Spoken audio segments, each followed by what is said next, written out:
Bill Watts is turning over in his grave and he ain't even dead yet. I'm John Renton with my review of WWE Smackdown from Oklahoma City, the Leroy McGurk, Bill Watts territory where Danny Hodge and so many other wrestlers made their name, hosted this fucking show. This phoned in, goddamn, just blasé motherfucking show, except for like one tag match that went on a little bit too long, even though it went probably the same length as 3 of the matches on the show combined.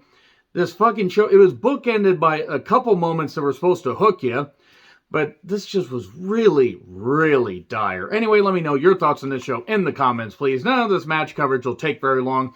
Recaps of Bork destroying everybody at the Rumble, because the Bork laser is going on to WrestleMania. Well, first, he's got to make a stop in Jeddah, Saudi Arabia, to possibly win the Elimination Chamber match. Boy, an Elimination Chamber match in Saudi Arabia. It's like the government booked this for everybody that isn't a straight male. So anyway, Roman's out here to have everybody acknowledge his meat. I think that's how that goes. And we cut the recaps of Rollins and Reigns. More recaps. 200% recaps on this show. And, by the way, WrestleMania is the most stupendous 2-night live event in WWE history. The premium live event of the year.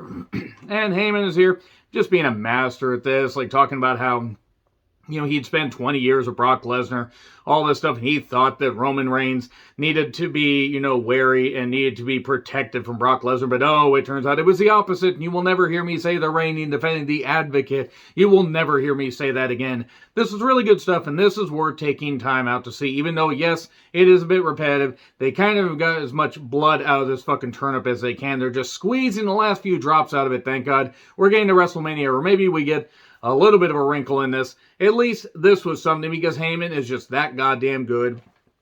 And has been for years. The dubbed-in crowd noise was absolute goddamn shit.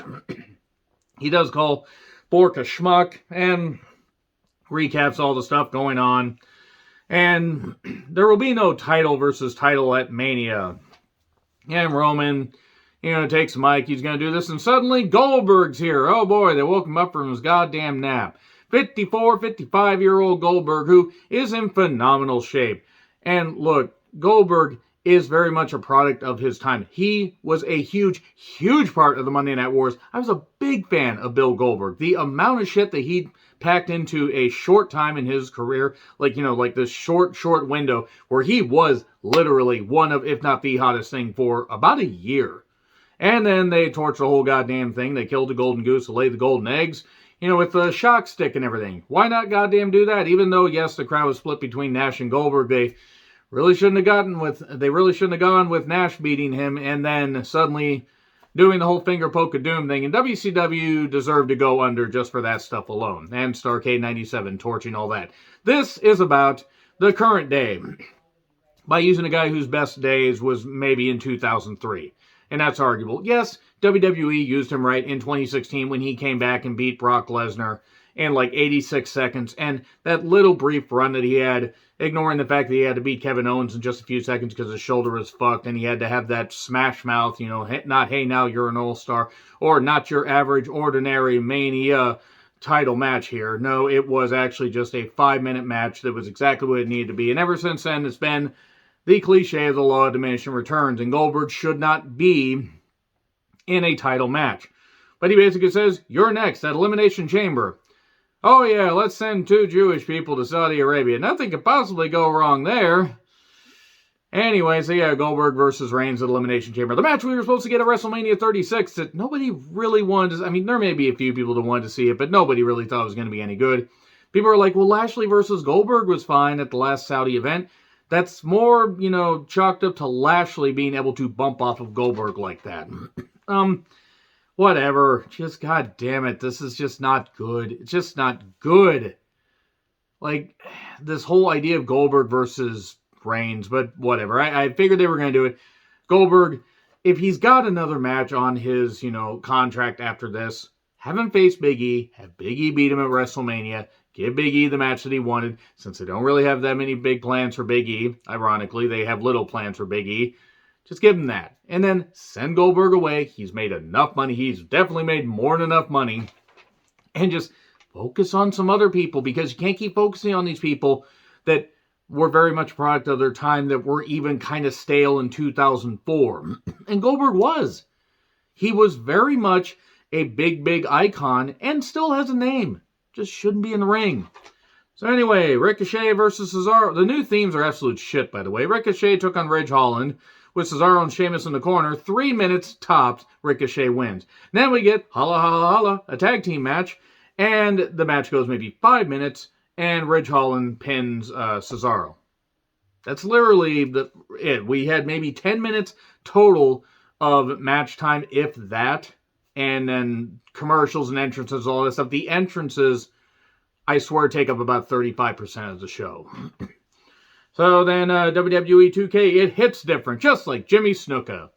So anyway, we get Eric of the Viking Raiders with Thivar, I think that's how that name goes, versus Jimmy Uso with Jay. It's time to join the raid. I want to slap Cole with a goddamn wet sack of doorknobs every time he talks. We get a splash in a few minutes. There really wasn't much to this. By the way, these two teams are taking on each other in Jeddah, Saudi Arabia at Elimination Chamber. And man, it's such a vibrant, progressive event.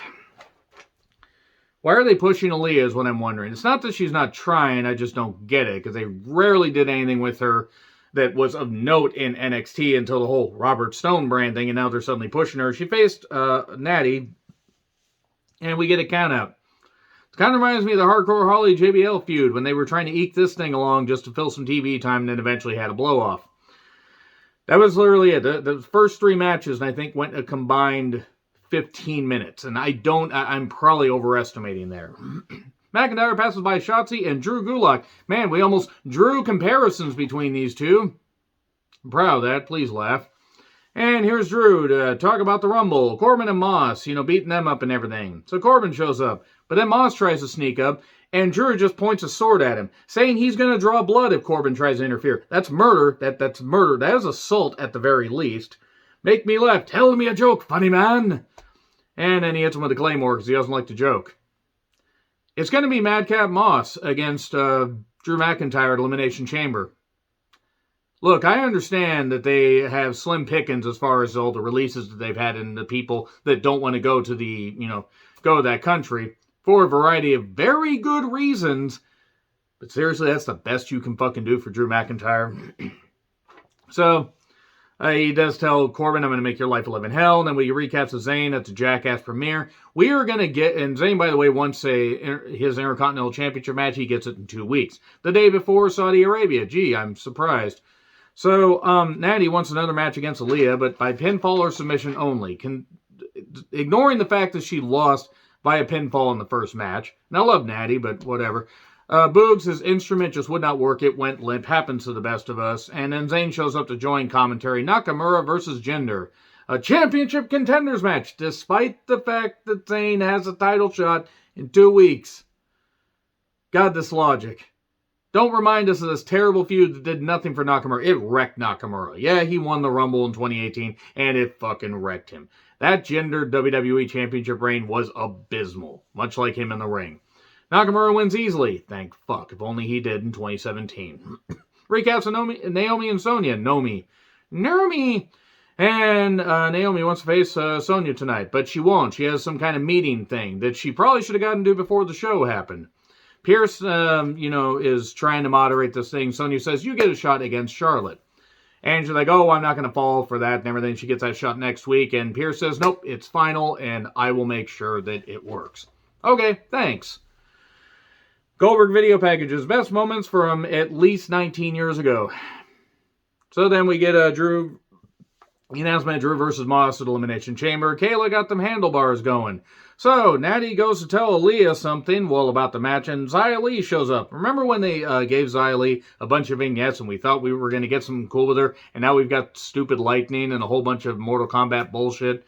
Xia Li, who looks great, very great, is doing nothing now. She's just stepping out, doing that, and that's it. No, I'll tell her next week. New Day took on Los Lotharios in a match that probably should have ended sooner than it did, but given the fact that they really had nothing for this show, we got what seemed like a finished stop, and then they kept going, and then eventually New Day got the win at the midnight hour. Okay, whatever.